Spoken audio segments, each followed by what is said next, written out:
or the soccer as the Americans would call it. All these teams, they advertise Carlsberg and all these different alcoholic drinks, these companies. And these companies, they pay them huge amounts of money to advertise this on the t-shirts. And also in the stadium, many of the stadiums are fully funded by them. Yes? And this government, they also get a lot of tax money because a lot of tax is imposed on them.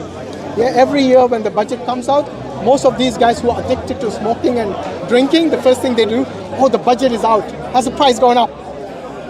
Yes, it's gone up by a few pennies again. Yes, does it make a difference to them? No. Because how the government does it does it a few pennies every year. Yes, so in a few years, it's like 10 pounds more per packet of cigarette. Yes, per pint of drink. They don't notice this, but it eventually adds up. And in a year, they spend like thousands of pounds on these drinks, which doesn't benefit them but harms them. Yes, what does Allah say in the Quran? It says, when alcohol was forbidden, Allah did not forbid it overnight. By the wisdom of Allah, by the wisdom of the Creator, He said initially that there is some benefit in it, but the harm outweighs the benefit. So that was number one. So it is like indicating to the people who are intelligent that the harm is greater than the benefit. And everyone knows this today. But do they still smoke and drink? Yes, they do. Okay, those people who are addicted to it, they can't. So is that with also like weed, stuff like that as well? Is that also? Yep. Absolutely. Anything that harms your body. Yes, the word that's used in the Quran is not just alcohol or something like that. Any substance? It's all encompassing. Anything that alters your mental state So beyond, like your cognition. Yes. It includes drugs. It includes everything. We're talking about recreational drugs of all sorts. Because if you really think about it, alcohol is a drug. It's just marketed better. And then the second phase, what does God say? It says, do not approach the prayers while you're drunk. So again, now He's trying to tell them that you can't approach prayers. And prayers, the Muslims pray 5 times a day. So for them to abstain from it, it becomes a challenge again. Okay? And the third time, when the revelation came, it was like now it's forbidden. So it came in stages. The wisdom behind this? If you look at any rehab clinics, they don't go cold turkey for the people who are going through the rehab. So if they go cold turkey, it impacts them badly. So it's counterproductive actually. So they wean you off gradually. Yes. So say for example, if you drink maybe how many smoke a whole packet one day, they take away one cigarette from that and they say maybe you can smoke. Or maybe drug addicts or alcohol or whatever it is. So they wean you off gradually until you stop drinking altogether or you stop the drugs altogether. And this is the wisdom behind it. And that's why Allah didn't do it overnight. He could have if He wanted to. Yeah. So this is one prohibition in the Quran. Like this, other things are prohibited, like adultery, fornication, gambling, yes, killing, obviously, murder, all these things. So if you look at everything that Allah is prohibited in the Quran, you will never disagree with any of them. All the prohibitions are there for a reason. Yes, and alcohol is not just something that you harm yourself as an individual. Someone who is drunk can knock off someone who never drinks in their life. Yes, and this is again not only for themselves. Maybe their family are sitting in the car with them who don't drink or who did not drink that day, and they kill that family, unfortunately. And maybe a family walking on the footpath because they lost control of the car, they knocked off as well. Yes, today if you go to any medical service, any emergency service, doesn't matter if it's Australia or the UK, you'll find every weekend there's huge cases of people who are drunk. And these people are intelligent people. During the day, they might have a respectful job, maybe as a teacher, maybe even as a nurse. Yeah. So they might be in the medical field or a teaching field where they are fully aware of the consequences. But because it becomes a social thing, because of the peer pressure, they start drinking and so on. But what does the Quran say? Again, remember I told you it's about obedience to God. And this is the purpose of life. That if we are obedient to our Creator, then our life as an individual, as a society, will be much better. I've seen people who were celebrities, when they started taking on gambling, they destroyed themselves, destroyed their family, lost all the money that they had earned during their celebrity life. Yes? And they became in such a state that they were literally begging for money. They started lying to their friends to borrow money from them. They were indebted, And speaking of that, there's another thing that Islam prohibits is interest rates. Most interest. So the banks, they charge you a lot of interest. You know why it's prohibited? Because most of the people who need to borrow money, are in need of money. Yes, except for those millionaires who already have millions. They want to borrow more money because they know that this is the way they can save taxes.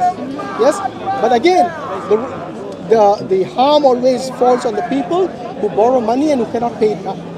Yes, and the rich become richer and the poor become poorer, become more indebted, and they destroy the lives. You could look at how the International Monetary Fund has the whole continent of Africa as like financially enslaved, because African countries are so in debt to European countries and North America that they cannot even make the interest payments on their debt. So that's kind of the whole point. Like, it's a financial enslavement tool that puts the needy under what's it called? A position they can't get out of, basically. Yes, precisely. And that's why actually in return they get to exploit the natural resources of Africa as a ways of, you can't pay us our interest, so we're going to take your natural resources. So that's the wisdom behind why. Modern slavery. Yeah, exactly. And this, look, it's just snowballs from there, and that is another thing which Allah has prohibited.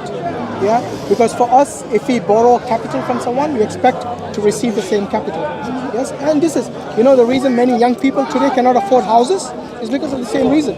They put up the interest rate so high that by the time they finish paying for the house, which might have cost 100,000, will end up costing double that money. And young people today, they just have to borrow more money because they have to rent and they have to borrow money for that as well, because the wages are not enough for them. So it becomes a huge burden on the society. And this, again, like I said, is not just for the individual, but it affects the whole society. And Islam again brings a solution to this. What is the solution? Don't demand interest. Pay the capital that they have offered you, and this way it helps the people as well. Today, even in a non-Muslim community, who spend the most money for charity? It is the Muslims. We just passed the month of Ramadan. You guys heard of Ramadan?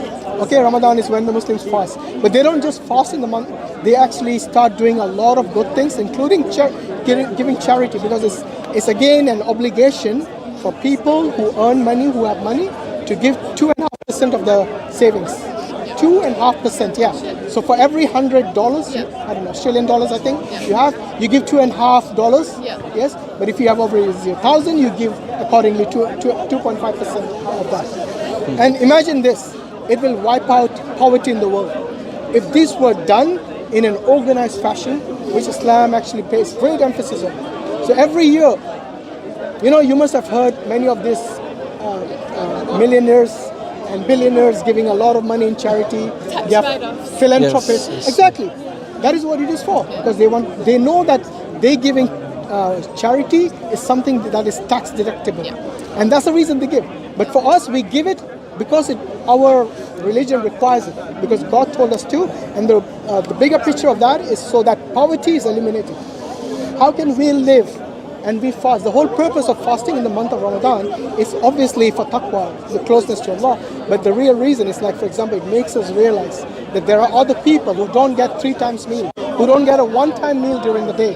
And how can we sleep on a full belly when they are going hungry? So charity is a huge portion within Islam. Some of the earliest hospitals built, long before the Europeans built them, were in Muslim countries. Some of these universities, which to this day, are in existence, were actually built by women. Yes. The oldest university is still running today is in Morocco. It was built by a Muslim woman. Al-Qayrawaniyun. Or Al-Qayrawan, I think. Yeah. But it's made by Fatima Al-Fihri. She's the scholar who started the university. Longest running Islam, university. many times you see in the newspapers or media that the Muslim women are downtrodden, they are the ones who are not educated and all this. But the Prophet's wife, she was one of the most educated in terms of the faith, and many of the companions used to come to her. She was a scholar. And this has always been from the time of the Prophet, that the women were always encouraged to seek knowledge. And this is huge. It's always been in the case of the Muslims. Again, you must have heard other things like, terrorism and all that. In the Quran, the only time when the fighting was enrolled was when when your life was something which was threatened. It was in the context of war. You don't just stand there and let yourself be slapped all around. You have to fight for your rights. And again, Islam not only goes beyond that as well. So even though you might be safe, and if you see some other country being oppressed by other country, which is the oppressor, then you have to help them. Just like in Europe when Hitler was oppressing a lot of people, the Europeans got together and they fought them. It wasn't turn the other cheek. They literally fought them with weapons. Yeah. But then today, unfortunately, what's happened, if you see in the Middle East, most of the wars that happen is because of the greed of the Western countries. Why was the war in Iraq? Do you guys remember? I don't think you guys are that young. Yeah, but you must have studied about it. Yeah, they were looking for weapons of mass destruction, which didn't exist. Yeah, but they still went to war, even though the United Nations told them. Oh yeah. Yeah, just few more minutes and we'll wrap up. Yeah. So, thanks for you guys. Was a mistake that they went. Yeah, but did any? The important thing is, even after they found out there was no weapons of mass destruction or all those dodgy dossiers that they came up with, they were all false. Nearly 1 million people died there. Yeah, million children. Because of hunger. 5,000 children were actually dying because of not getting the medicine. Medicine was not coming into. That was the big thing. There was a siege on medicine. Yeah. And when they were asked that is this something that justifies? And there was, what was the name of the lady? He said, it is justified to kill children. So you see, the very morals that they went there with, to save the women from oppression, to save the people from oppression, from the tyrant called Saddam Hussein, they ended up doing 10 times worse than what Saddam was doing in that very country. And who brought them to justice? Nobody. So yeah, I mean, look, Islam is all about justice, about safeguarding the oppressed people, about charity, about helping the needy and the poor, and then bringing them all, like I said, to live in harmony. And no one, look, if anybody imposes Islam, the religion on you, then they are not real Muslims. Because religion is something which you have to accept from your heart. It cannot be imposed on you. If it is imposed, you're fearing the person and not the creator. So everything that I said, like I said, everything that's been forbidden is there for a reason. And everything that's been implemented for you as a recommendation, like to help the needy, to help the oppressed, all these things are good for you and the society at large. Islam has been maligned a lot in the media, but look today, which is the fastest growing religion? You look at any census, and the answer will always be Islam. So even with all the negativity against the Muslim women, it is the women who accept Islam the most. Yes, from the Western, from even the Western countries. It's funny because they hear a lot about women's rights issues with Islam, so they end up, that piques their interest, so they ends up looking into Islam for that specific reason. And then they end up finding that oftentimes that Islam provides them something that Western society does not. More rights or more, value that Western society does not. And that's how, and so it actually works in the opposite way that the media does. So, I know you guys have to go, so just one final thing. What I'm saying, look, I know you both are intelligent and the people have been listening as well, mashallah. All I'm saying is that think of this life more seriously. It is fun and enjoyment, obviously, and there's a limit to everything. But then think of that example I gave you about the transit and the final destination. Prepare for the final destination. Because like I said, one certainty is that we will all die one day. Yes, so think of that and then approach your life accordingly. I know you guys are still young, so am I, alhamdulillah, you know. But so, you never know. Plenty of people cross the road and get hit by cars at different ages. We don't know when our last breath will be. Yeah. So, you know, morbid but true. Keep seeking for the truth. Have your intention pure, that I want to seek the truth, and ask if there is a creator out there, if there's someone who's looking after me, I implore you to guide me in the right direction. And do that on a daily basis, and you know, God willing, you guys will seek the truth, and inshallah, with God willing, you'll get hidayah, which is guidance from Allah. So thank you for your time, guys. I really appreciate your time. Nice talking to you guys. Okay. By the way, do you need a Quran or you got one? I don't have one here. I'll okay, let's get her a Quran. 1 second. So I made a video about that. That's insane. Hashim, you have a Quran for her? Can I have a Quran? Any of you have a Quran? No. I give it already to. No, we need another one.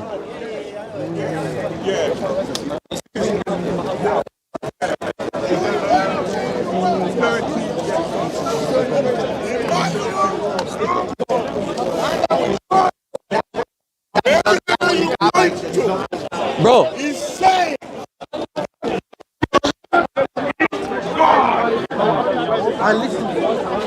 Can we get a Quran? Where's the Quran? I need a Quran. Our aim is to educate people. We are not here to mock you, or to embarrass you, or to put you on the spot. You know, because I don't know if you, this is the first time you guys come here? What's up? This place, if you knew, is called Ask him. And this is where you can ask any question, and you can talk about any topic. So I think that there used to be a lot of politicians like Karl Marx, I think even Lenin, they all came here. So these guys, they used to come here and they used to talk because it represents freedom of speech and expression. And this is a unique place. I don't think you'll find such a place even in a Muslim country or in any other non-Muslim country except for England. They try to have such a place in many places. I'm pretty sure they tried it in Australia as well. But it hasn't worked anywhere except here. The reason is I think they have been given special jurisdiction from the parliament for the safeguard of this place. So when there's any trouble, the police come in many times. Yeah, I see.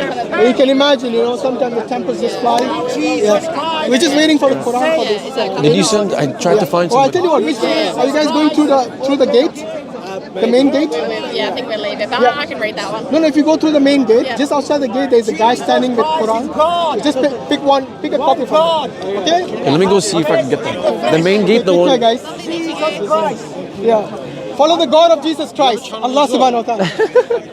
Okay, assalamu alaikum. What that was? Yeah, bro. That was really good. Thank you, bro. May Allah bless you. May Allah bless you.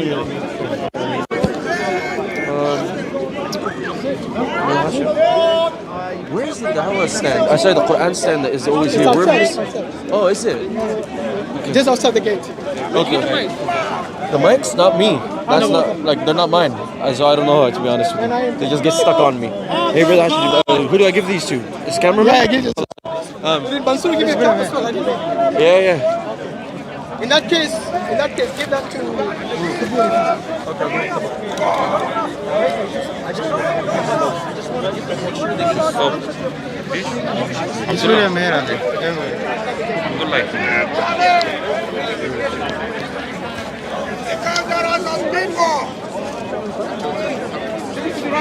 What is Siraj? Is this okay? Sometimes Siraj embarrasses us sometimes. The things he says on the stage. Without the Quran, there is no science. I mean, what kind of a statement is that? Where is he? I need to speak to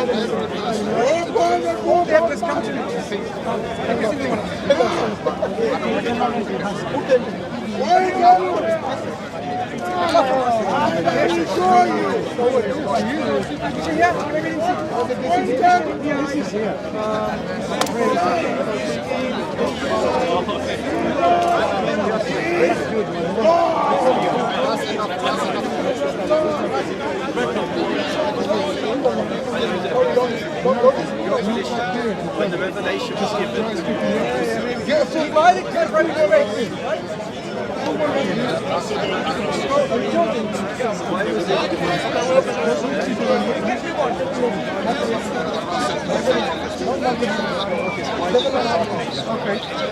You should get a mustache like this.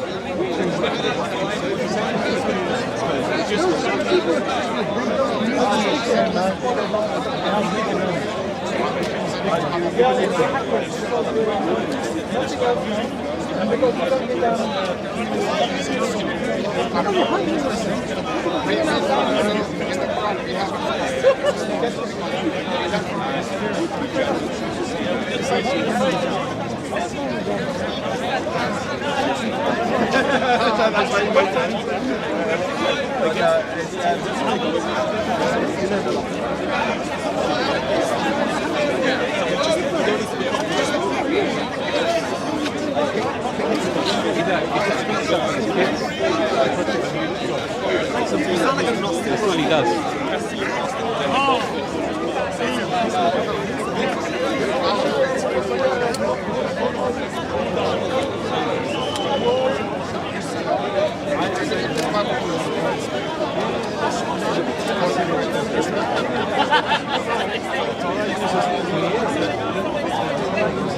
No, just stand on this side. You've got cameras. Cameras everywhere. No, yeah, they're going that way. They're going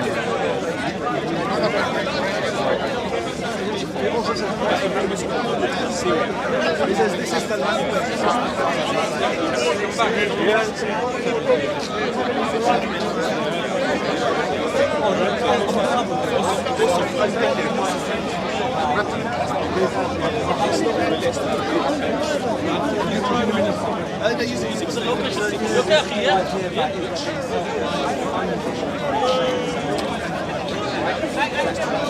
the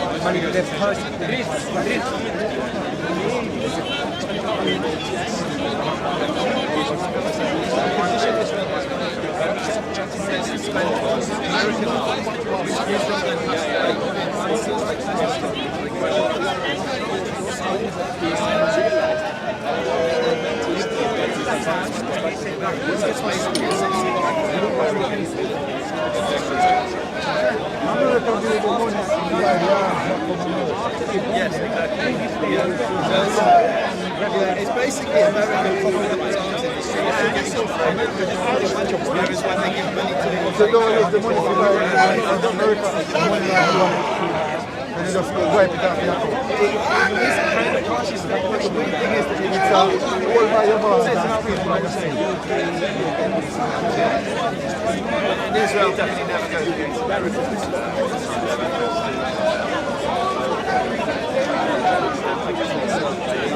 There's a lot of Muslim people in the Dawah channels. There's not many Jews, so